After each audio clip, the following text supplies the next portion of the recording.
Just a year ago, I was attending orientation at university. I was having fun, getting to know the place, and doing what you normally do during Freshers Week. Naturally, I also mingled with freshers from all around the world. But little did I know that in just half a year's time, the very thought of unmasked face-to-face contact would drive every healthcare worker into a state of frustration and panic. Which is why I am pre-recording this with state-of-the-art equipment for a virtual TEDx event.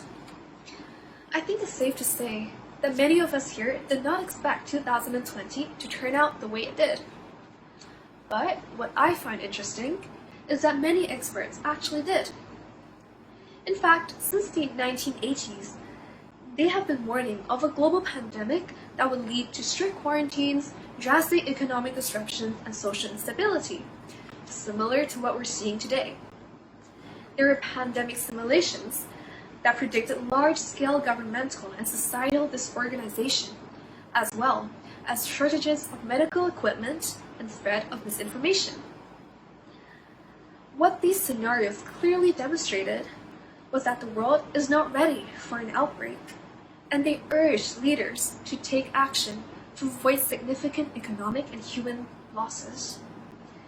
Now, these warnings, despite their grim implications for humanity, were merely brushed aside by world leaders. Filmmakers and book writers, on the other hand, embraced them. Take Contagion, for example, a film about a pandemic that also originated from wild bats in China, leading to widespread fear and social disruption.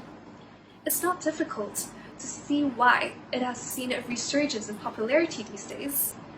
I mean, it portrayed the quarantines, conspiracy theories, and the panic buying that we are seeing today. Except, unfortunately, Matt Damon isn't the star of the show this time around. In fact, there are several movies, TV shows, and books that have also presented their take on how the world would respond to a novel disease outbreak. Often quite chaotically, as is our nature, and some even propose ways on how we could prepare for such an outbreak. But unfortunately, the products of pop culture are often treated as a mere form of entertainment, serving to act as an escape from reality. But a global virus outbreak is not the only example of this, though. Dating as far back as the late 1800s, experts realized that human activity is mostly responsible for the rising concentrations of carbon dioxide and other greenhouse gases in the atmosphere. As the world continued to satiate its ever-increasing thirst for energy by burning more and more fossil fuels, more and more scientists began to recognize that the accumulation of atmospheric greenhouse gases would lead to drastic, long-lasting environmental impacts. They warned that if we turned a blind eye, there would be a steep economic and social price to pay. But the good news is that we could minimize the damages substantially if we took drastic action right away. Like fears of pandemic, these sentiments were also echoed in pop culture, especially so in the last few decades. We have fictitious films like Soylent Green, The Day After Tomorrow, and Waterworld, depicting the horrific consequences of climate change, albeit quite hyperbolized sometimes. Paul McCartney, Lana Del Rey, and Radiohead have all sung songs warning about climate change. And in the last few years, climate change has featured even more prominently in pop culture, further opening up the crisis of the warming earth to the public. We have Billie Eilish whispering about the Californian wildfires. The plot of Frozen 2 revolving around human-induced environmental degradation. Netflix coming out with Our Planet, the nature documentary showing us how cute wild animals are threatened by global warming. We even have KFC and Burger King coming out with vegan options on their menu in the name of saving the planet, alongside their signature fried chicken and Whoppers, of course. And it turns out, Old Town Road was also a passionate cry for action. And honestly, I don't know why I've never noticed despite hearing the song more times than anyone really needs to. In fact, some people even consider climate anxiety and environmental sustainability to be the biggest trend of the past couple years. But that alarms me, that climate change has been coined a trend like Gangnam Style or the bottle flip, where initially everyone wants to get on board, and then they get bored, and it just dies down. Now, I'm not saying that these filmmakers and songwriters did not have genuine intentions to raise awareness and call for action for climate change. They most likely did. But pop culture has an unfortunate habit of transforming the serious and the valuable into just another passing fad to hop onto. The significance of any underlying message and the severity of any warning is easily dampened once it has been converted into a form that is regarded as simple entertainment. It's especially frightening that when you consider that pop culture has a much wider reach than scientific reports and journals. And I get it. I mean, I have to read over many long-winded articles of scientists trying to sound all smart and professional just to write a single paragraph for my essays back at uni. I would much rather be able to cite a YouTube video or an Instagram post instead. What I'm trying to say here is that this means that the scientifically backed messages behind climate change isn't getting out to where it needs to be, to companies and to the people. Add to that the rapid turnover we see in pop culture, where the rare tweet or music video calling for climate action is quickly drowned out by the wave of new celebrity controversy and TikTok memes. This perception of a climate change trend all culminates to its urgency and its reality being diminished, which, as we've also seen in the pre-COVID era, translates into inaction. With this pandemic, the movie and simulation predictions began to materialize with the outbreaks in China, Iran, and Italy. Even then, some countries dismissed the World Health Organization's warnings that a global pandemic was imminent. The whole world has taken action now, with many recognizing the parallels between what is happening today and scenarios that were presented in previous films and expert warnings. We are now paying a steep cost that could have been mostly avoided had we taken the warning seriously and had been better prepared.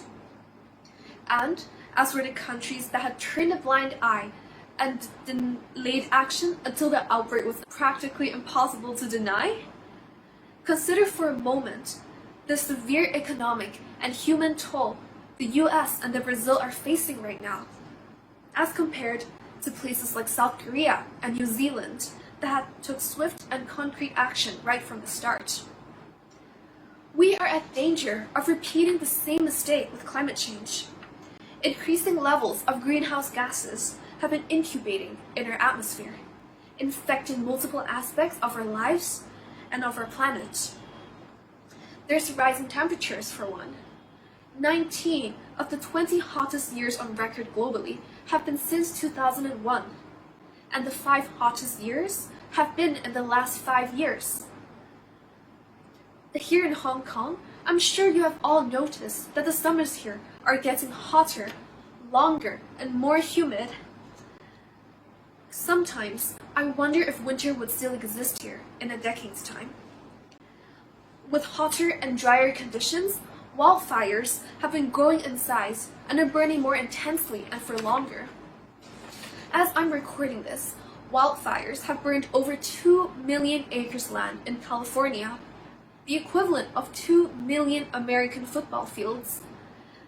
And they show no sign of stopping, destroying wildlife habitats and forcing residents to evacuate as they go. Fire season there has been extended for an estimated of 75 days. That's 2.5 months. They start earlier and end later with every passing year. And this is a pattern seen in other places of the world as well, like Australia last year and the beginning of this year, and even in the Arctic forests. Just this June alone, Arctic fires released more carbon dioxide than all of the emissions emitted by the entirety of Norway in one whole year. At the same time all of this is happening, climate change is causing other places to be wetter, with heavier downpours and floods. The warming of oceans is just like fuel to tropical storms, making them much more intense. We all remember Super Typhoon Mangkhut back here in 2018, the strongest signal-10 typhoon Hong Kong has ever seen. It has caused our apartment buildings to sway, low-lying areas to flood, and electricity, fresh water supplies, and trees being destroyed in many places. That event alone cost us over 2 billion Hong Kong dollars in property damages, not to mention over 400 human injuries. And we weren't even the region worst hit by that typhoon. If climate change is left unrestrained, these devastating super typhoons and hurricanes are expected to be even more frequent worldwide. And that's not all. While the coronavirus caused people to fall sick, the pandemic disrupted global supply chains and essentially transformed everyone's lives. Likewise, greenhouse gas buildup isn't just causing our environment to respond with extreme weather events. It is also infiltrating the fundamental building blocks of our lives and the lives of our future generations. Climate change-induced floods, land degradations, and pest infestations are destroying farmland and cutting food production, which is especially concerning if you consider that there will be a projected 9.7 billion mouths to feed in 2050, just 30 years from now. Currently, more than 40% of the world's population is already facing water scarcity, and climate change is expected to reduce the quality and availability of clean water even further. On top of that, mosquitoes and the diseases that they carry thrive as weather conditions get warmer and more humid. I'm pretty sure that another disease outbreak, whether it is malaria or dengue fever, is the last thing anyone needs right now.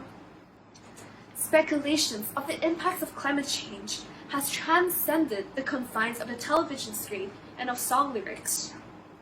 They are playing out in real life with real consequences for billions of real people as you're watching this right now. We are at the beginning of a new outbreak. This time with the health and survival of our planet and future generations at stake. So I wonder, why are we as a world still stuck in a business-as-usual mindset? Or worse, considering climate change to be a hoax, when warnings made by experts are no longer hypothetical? We can no longer deny the signs and delay action like the UK or Mexico originally did with the pandemic. Because if we do, the economic, human, and environmental costs will be astronomical compared to big. Another thing is that our planet likes to take its time and responds to the build-up of atmospheric greenhouse gases after decades. What this means is that the impacts of climate change aren't hitting us as suddenly or as rapidly as COVID-19 did. We are feeling the impacts of gases released 10 to 40 years ago. This also means that if we were to reduce our emissions to zero today, the problem of climate change wouldn't just disappear. We wouldn't be seeing improvements immediately, and future generations would still have to bear some of the burden. What it doesn't mean, however, is that we should just remain dismissive and continue releasing greenhouse gases at the rate we are now. Think about it this way. Even if you did find a vaccine for COVID-19 today, it would still take time before people are vaccinated and before the virus is eradicated. Despite this, it would be absurd to abandon our quest in developing one, and even more so if we dropped our united efforts in slowing the spread of the virus just because the vaccine wouldn't clear off the virus instantly. Climate change is not confined to a small section of National Geographic or dystopian novel anymore. It is banging on our front doors, and quite literally in some areas of the world. when the lines between reality and conventional pop culture are blurred, people finally start to take things seriously and call for real action. The good news is that because of the climate lag, we have much more time than we did with the pandemic to recognize and face the truth behind all those books, simulations, and warnings. We still have the time to snap out of our global business as usual mindset and start moving towards reducing our emissions and adapting to the impacts. We have the potential as well, especially when we have documentaries like An Inconvenient Truth and Chasing Ice, showing us the overlap between climate fiction and real life, especially when we have prominent figures like Coldplay and Leonardo DiCaprio move beyond the screen to spark discussion and mobilize real people, and especially when we have individuals genuinely speaking up again to drown out all of the social media noise and make others aware of the crisis at hand. We are facing a new outbreak, and we have to start taking it seriously right here and right now, lest repeating the fatal mistakes made during the global response to the pandemic. We are able to mitigate and adapt to these crises as long as individuals, together with businesses and governments, take real action. We know it is possible as well. I mean, we've seen this right here in Hong Kong. While governments and companies have indeed set new policies, it also took the collective efforts of people like you and me taking matters into our own hands for us to successfully curb the spread of the virus here in Hong Kong. All we need now is to be able to channel the same energy and the same will into tackling the climate crisis.